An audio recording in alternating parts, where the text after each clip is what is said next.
Hey guys, welcome back to the shop. And today's the day that we're going to finally get started on this new project for the K&T mill. You guys probably know what I'm talking about if you've watched my videos. What this is the part that I'm going to build. And this is the parking attachment for the mounts on the top of the K&T, and it's what holds the vertical milling head that bolts onto the front of the mill right here.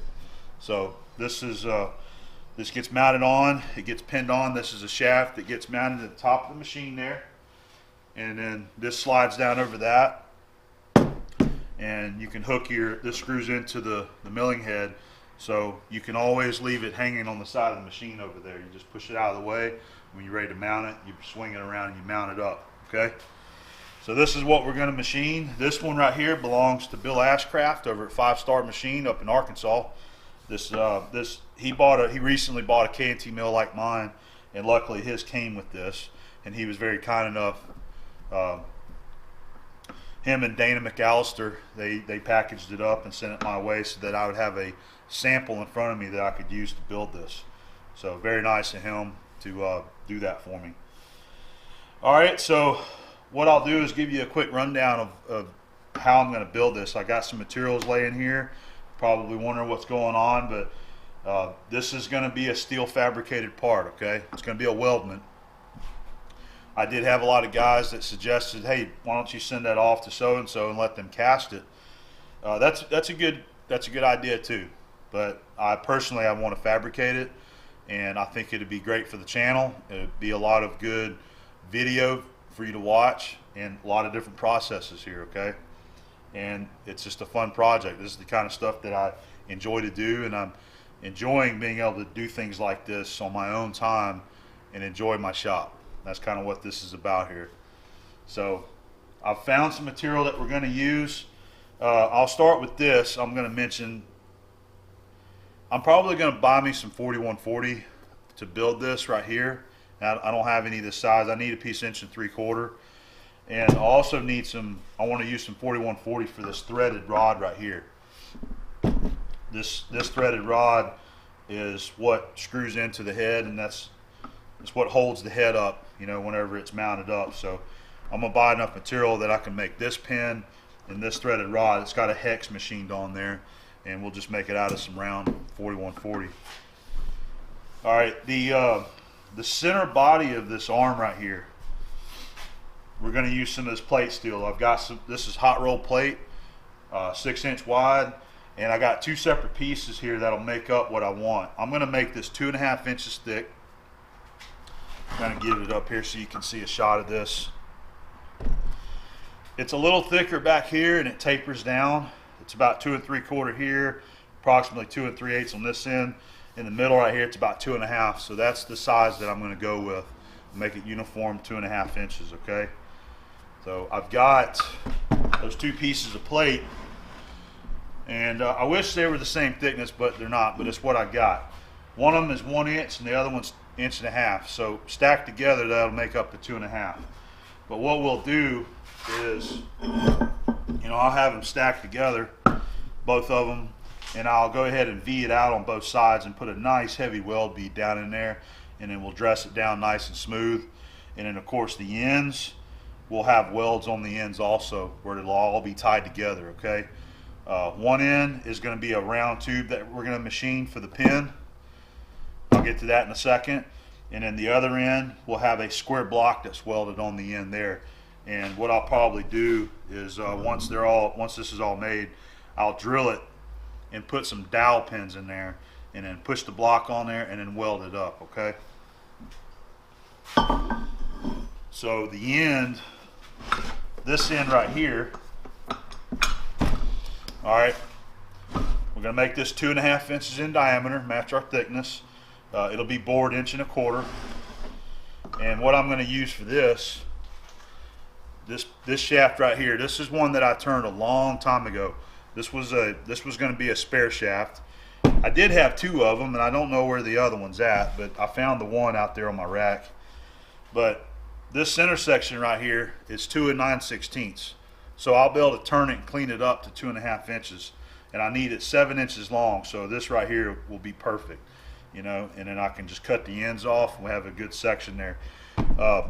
This is 4140. I remember that we always used 4140 on these shafts. These used to be spindle shafts, so they were made out of some good quality stuff. So, and I'll drill and ream or drill and bore the center for the pin. I want it nice and accurate, so we'll probably end up just boring it the size.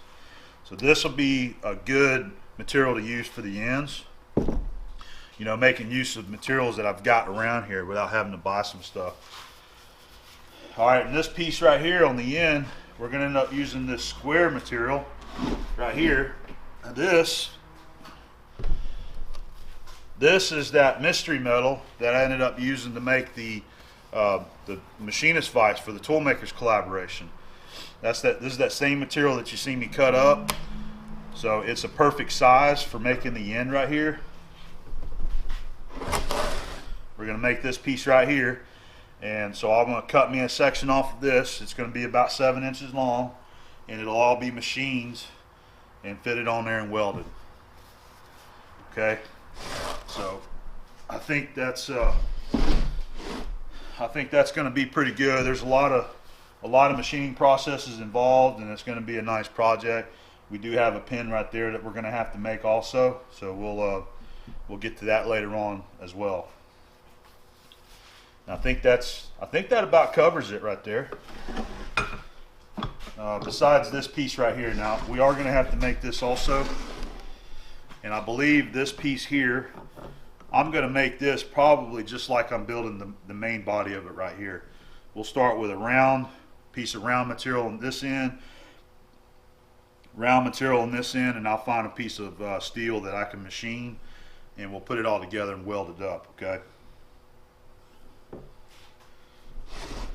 So I'm looking forward to it. I think it's going to be a nice, fun project, and there's going to be quite a bit of video involved and for the channel there.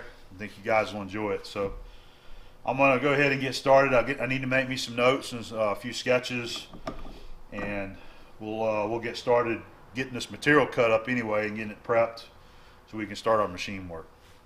All right, I hope you guys enjoy this one. Been out here getting the material cut up. I needed a piece of 3/4 by 2.5, and I didn't have any, but what I did have is a big piece of flat bar. That's 9 inch by 3/4, sort of an oddity, but I cut me a little slab out of it, 2.5 inches thick. Now I'm gonna have to cut it off again once I know how long I want it. That's our first piece there. That's our 1x6, and I'm gonna be cutting down 11 3/8 inches long. That's giving me about 1/8 of an inch to clean up the ends, and also adding for 1/2 inch for coping the end for the tube to get welded onto. There it is.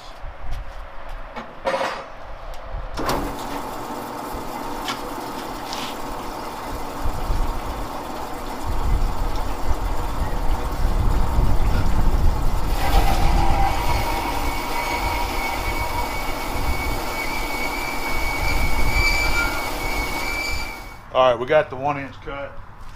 Now I'm on the 1.5 inches. 11 3/8. I decided to stand this one up since it would fit in there. A little easier on the cut.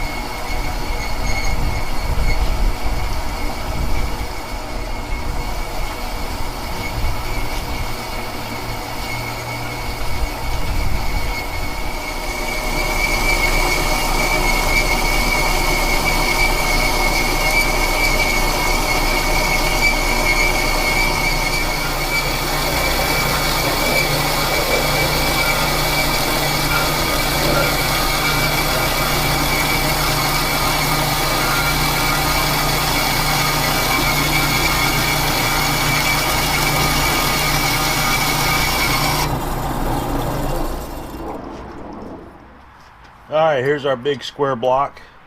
We got it 7 1/4 long. It's going to give me enough for a little cleanup right there.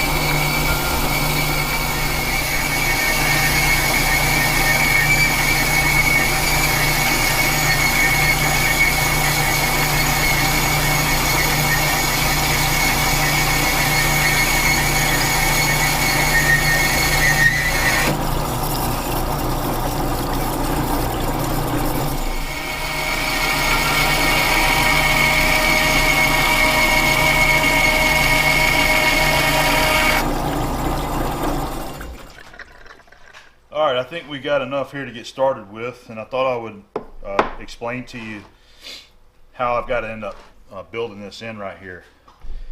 Whenever I was first measuring it, I forgot to take one of the measurements into consideration, and that's actually the width that I was talking about being 4 inches here. This block is 3 1/4 square, so that leaves me with 3/4 of an inch. That's why I ended up having to cut up this block right here.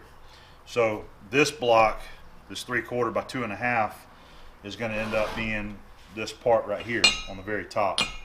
It's going to be that right there. You know, we'll radius the end, but this block is going to be milled out. It'll sort of look like a big thick angle piece of angle iron, and then I'm going to set this block on it right there, and it'll be fastened to it, welded, whatever. It'll be attached, and then all this will end up getting welded on to the end of this right here, like so. That's our center body right there, and of course we haven't got to this yet, which is going to be this shaft right there. We'll get to that later. We'll go ahead and start with some of this milling right here. I'm looking forward to it. I'm going to try to utilize the K&T as much as I can for any of the milling that's going to be done. So let's get going on it. Oh, here's the other parts. I got it all apart. So here's the other piece that I got to build right here. All right, and here's our screw. And this is part of the shaft here. That's why I said we would machine this out of a piece of solid, and then I'll just machine the hex on there. And then we got our pin, and it's a very close fit inside this piece here. Okay, so we're over on the K&T, and what I'm doing is I'm setting up. I've been setting up, and we're gonna mill the weld prep on 2 sides of each one of the plates here. This is a 45-degree cutter on an 1 1/4 arbor, and I was hoping I had one bigger than that, but I don't have any 45-degree or say 90-degree angle mills. But I think that one will work. That'll that will put a nice size bevel on this plate. So I think this will be a rigid setup since it's a pretty thick plate using the vise. I've got her torqued down. I was going to use an angle plate, but I decided let's try this. So let's go ahead and make a cut on this one and see how everything does.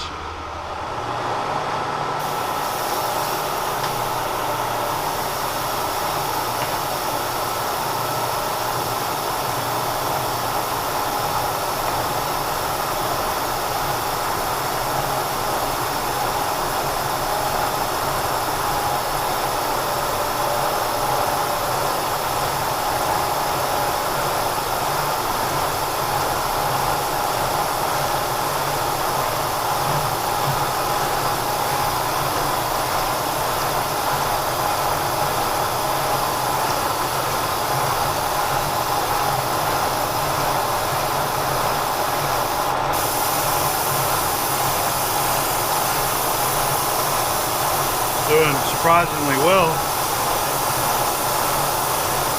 Everything's nice and stable.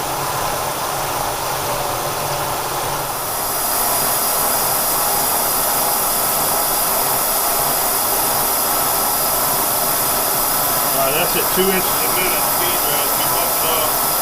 About 2 3/4 now.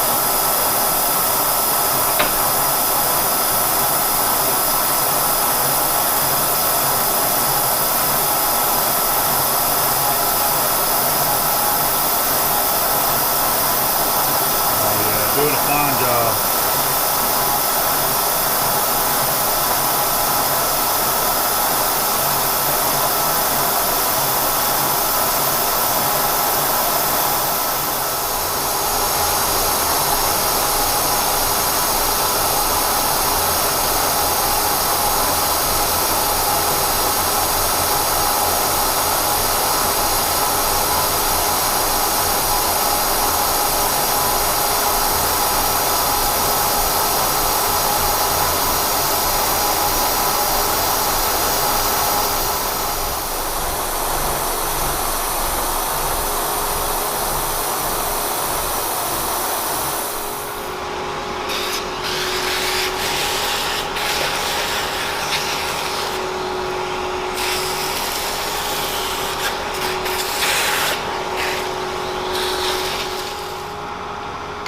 did pretty good, and I'm happy with the weld bevel there.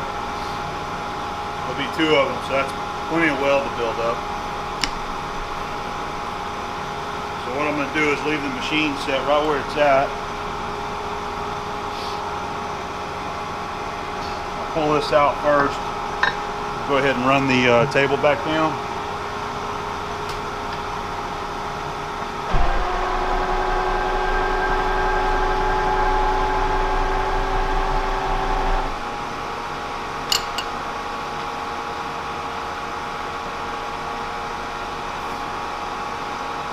There's the side we did, so we want the opposite.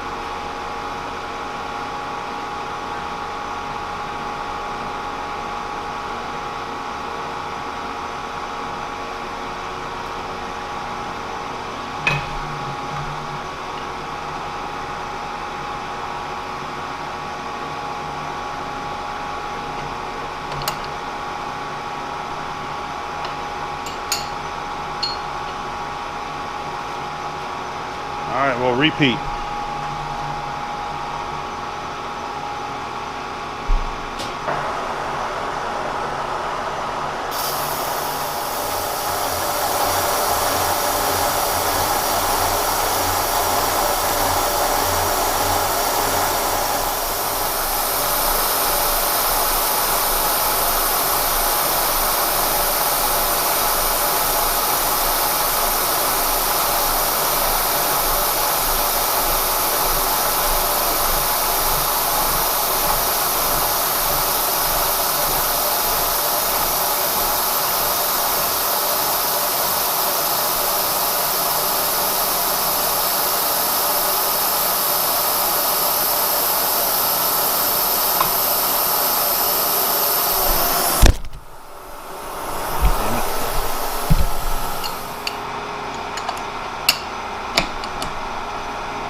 Alright, we're going to go ahead and take this one off.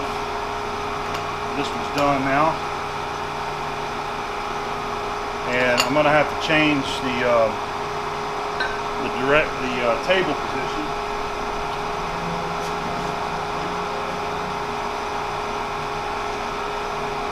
For the 1.5 inches.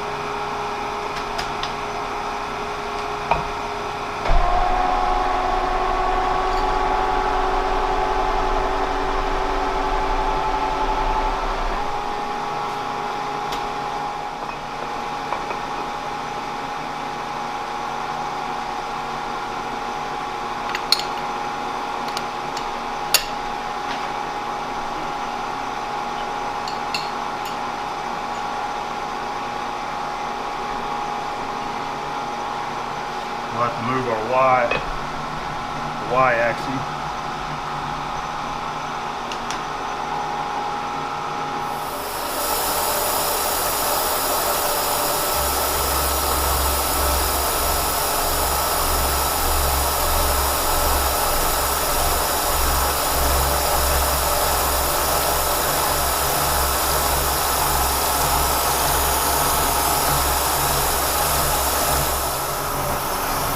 All right, I measured it, and I don't have it set to any kind of standard depth or chamfer size that I want. I just wanted a nice bevel on there. But this one right here with a scale measures 7/16 across the flat here, and the first one that I did measures just about the same thing. There might be a few thousandths difference, but it'll match up nice.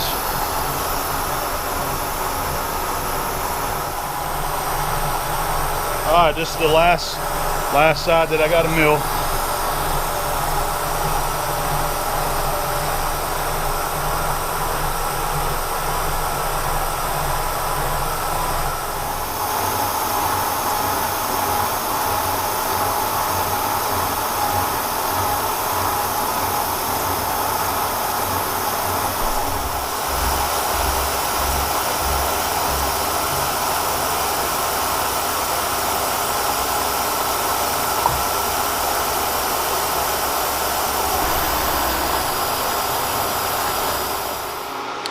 Hey guys, I'm back over on the K&T, and what I'm doing is I'm setting up to do a little milling job on the plates that I've been working on. I'm going to mill the top of them, mill them square on one end. I just need to trim them down, bring them to the length that they need to be. So I'm going to show you how I'm doing, how we got her set up there. And I just want to give you a reminder that the video quality is looking a little different right here because I've had problems with my Hero 4 and I'm having to use my Hero 3 camera right now. And it just doesn't look as the video just isn't as nice on the Hero 3 as it is on the Hero 4. So this is just going to be a temporary deal until I decide on what camera I want to get. I need to see about getting this one fixed. So anyway, I'll take you to the mill and show you my setup. So what I've got going on here is one of my old school angle plates, and I like this one because it doesn't have a rib on the sides. It's got one rib in the middle there. I've got it bolted down, and I'm using two of the big heavy-duty Armstrong C-clamps that you use a wrench to tighten up on. These things are really strong, so hopefully we got a good hold right there. And I got a couple of the cant twists down here just to help with additional support. So we're going to use an old style slab mill, and this is one that somebody had given me. I wanted to use a different one. This is one that was given to me also, and it still worked pretty good, but it's got the smaller key in it, 3/16 key, and I don't know why they did that when the standard key is a 1/4 inch there. Yeah, so 3/16 key. I don't know what's going on with that, but anyway, we'll give that a shot, and I'm going to try to take it easy. I want to make the height here 11 1/4. We got about 1/8 of an inch to come off, so I'll take a light cut and just see how everything reacts. Make sure it doesn't shove anything out of the way. Got the machine set at 54 RPM. That should be about a 50 surface feet per minute. It's going to be a 50 thousandths cut.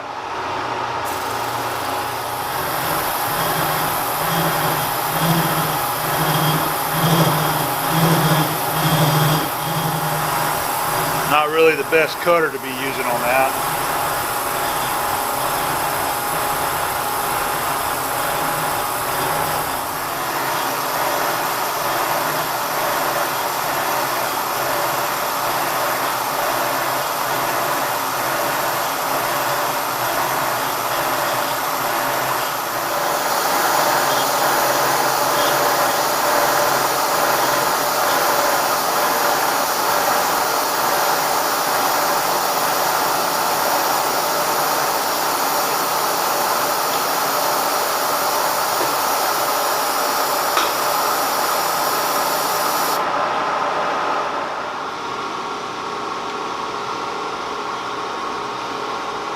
Come here and use this height gauge.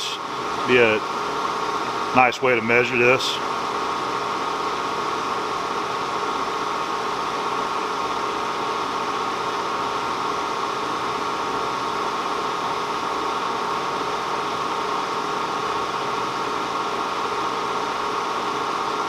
Alright, scratching it there. I'll take a reading on it. I'm at 300. Let's see. Still about 11.330. So we got 50, 60, 70, 80. Got about 80 thousandths to come off.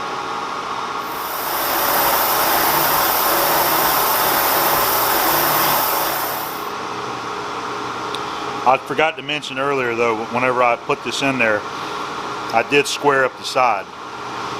It was off just slightly, but the bottom side I'm not too worried about because I'm going to end up machining that later with a radius on it. It'll all work out in the end. I just want to start with one side first.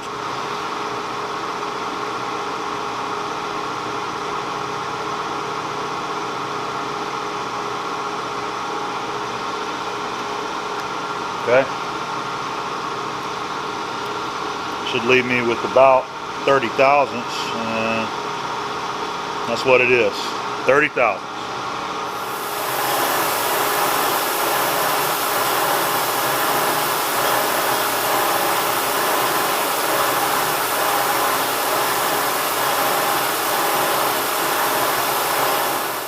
Alright, I'm setting up the 1-inch plate now. Thought I'd show you what I'm doing here.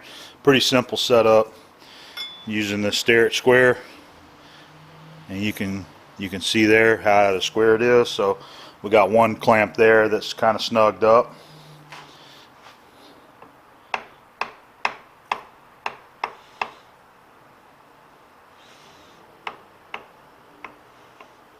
Alright, that looks good there. Nope, just a little more. There.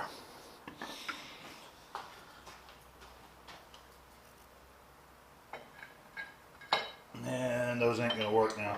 I forgot. These are a little too thick. I need to find some spacer blocks for them. Alright, let's try this.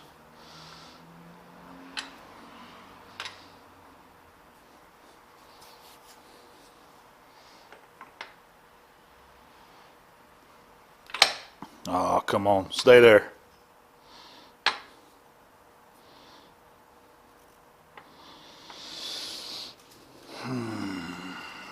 Let's see if it'll stay there like that. It's because of this T-slot down here, right in the way.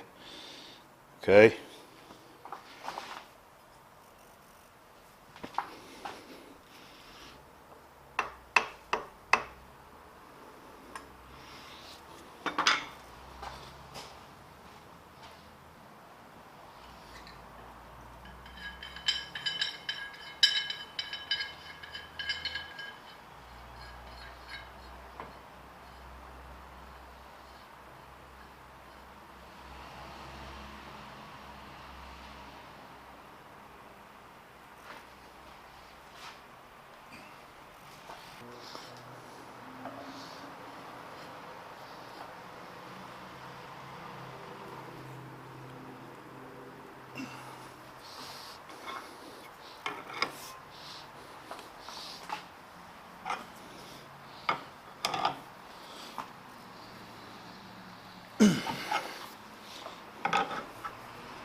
One more down here, a little more support.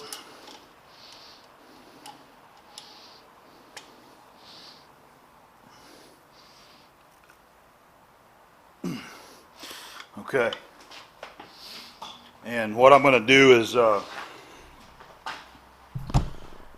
that's the depth from the last cut, so I'll go ahead and zero that, and we'll drop the table down to clear the cutter, and I'll bring it back up and finish our cut at 0. So there's our first cut. There's more of the same. Everything should work out just like it did before, so we'll bring you back whenever I get this one finished up.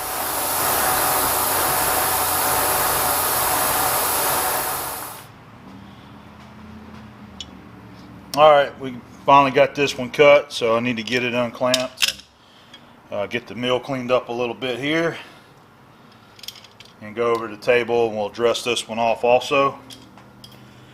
And I'm going to come back and set up the mill again for some more horizontal milling. We got to do some side milling on, we got to do some milling on one of the sides of both of the plates. I kind of jumped ahead of myself a little bit, but all's well. We ain't made no mistakes yet. We just did a little extra milling that we didn't have to do, but I'll show you that here in a minute. All right, we'll be back.